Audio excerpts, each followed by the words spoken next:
चलिए, जीतन राम मांझी के कलेजे को ठंडक मिल गई।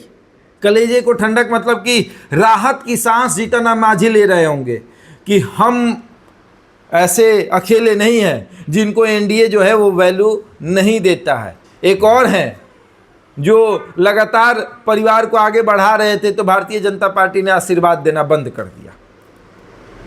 राज्यसभा का चुनाव होगा तो वही जाएंगे, विधानसभा का चुनाव हुआ तो और मेरा और उनका दोनों का बराबर का सीट था।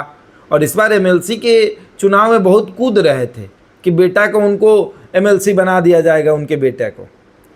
हो नहीं पाया, एमएलसी बेटा नहीं बना।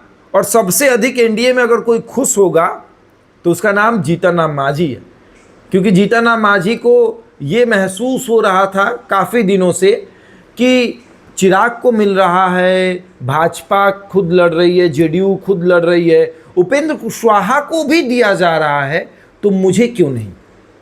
मुझे तो राज्यसभा में भी मौका नहीं मिला, उपेंद्र कुशवाहा को 2 बार राज्यसभा में मौका मिल गया, मुझे क्यों नहीं मिला? और इस बार विधान परिषद में भी मौका मिल रहा है और वैसी जगह से मौका दिया जा रहा है जहां से वो अपने बेटे को आसानी से चुनाव जिता सकते हैं।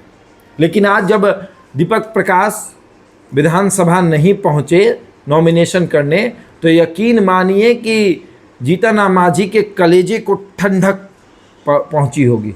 एकदम लगा होगा कि बिना एसी चलाए उनको एसी का हवा महसूस हो रहा होगा, एकदम एसी वाला ठंडा महसूस हो रहा होगा कमरे में।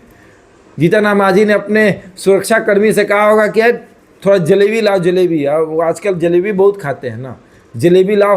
और जलेबी मनी मन खा रहे हैं, पोस्ट नहीं कर पाएंगे उसको। जलेबी आज जीतन राम मांझी ने दबा कर खाया होगा कि जलेबी खा लेते हैं, साथ ही साथ थोड़ा बहुत रसगुल्ला और बहुत गया की प्रसिद्ध मिठाई है, वो सब खा कर आज जीतन राम मांझी मस्त नींद लेंगे। 2 दिन से ना उपेंद्र कुशवाहा सो पा रहे थे, ना जीतन राम मांझी सो पा रहे थे। आज उपेंद्र कुशवाहा आज भी नहीं सो पाएंगे और ना आने वाले 2 दिन तक सो पाएंगे, लेकिन जीतन राम मांझी आज अच्छे से सोएंगे। जीतन राम मांझी को आज आप बिना गद्दे वाले बेड पे भी सुला दीजिएगा ना, तो उनको लगेगा कि इस पर गद्दा बिछाया हुआ है, एकदम मुलायमदार गद्दा है और खूब अच्छे से नींद आएगी। क्योंकि एनडीए में सबको सब कुछ मिल रहा था इनको छोड़ के, और इस बार ना इनको मिला है ना उपेंद्र कुशवाहा को मिला है। तो जीतन राम मांझी सोच रहे हैं बराबर है, टाई है, ज़्यादा दिक्कत नहीं है। हम सांसद हैं तो उधर वो भी सांसद हैं, इधर तो हम उनसे एक्स्ट्रा हैं। मेरा बेटा, मेरी बहू, मेरी समधन तीनों सेट है। उधर तो बेटा को बराबर लाए थे ना। सौभाग्य से आवास भी इधर आमने सामने बगल में है, तो जीतन राम मांझी को लग रहा था कि मेरा बेटा मंत्री, उनका भी बेटा मंत्री हो गया, उनकी पत्नी सेट हो गई। इधर तो चलिए मेरी समधन और बहू जो है वो विधायक है, उन्होंने अपनी पत्नी को बना दिया है। तो मौका हमको मिलता तो हम भी पत्नी उतनी को सेट कर देते, एमएलसी बना देते, लेकिन मौका नहीं मिला।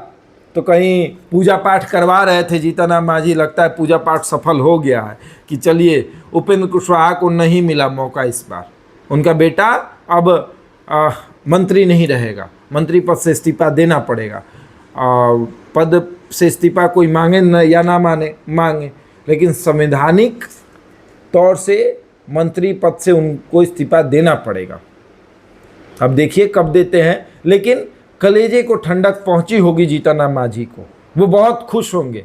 यकीन मानिए अगर आज उनके आप दफ्तर चले जाइएगा तो वो पक्का बैठ के जलेबी खाए होंगे।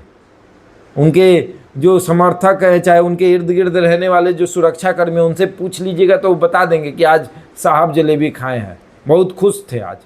बहरहाल इस खबर में इतना ही। बने हमारे साथ और देखते रहें द इंडिया टॉप।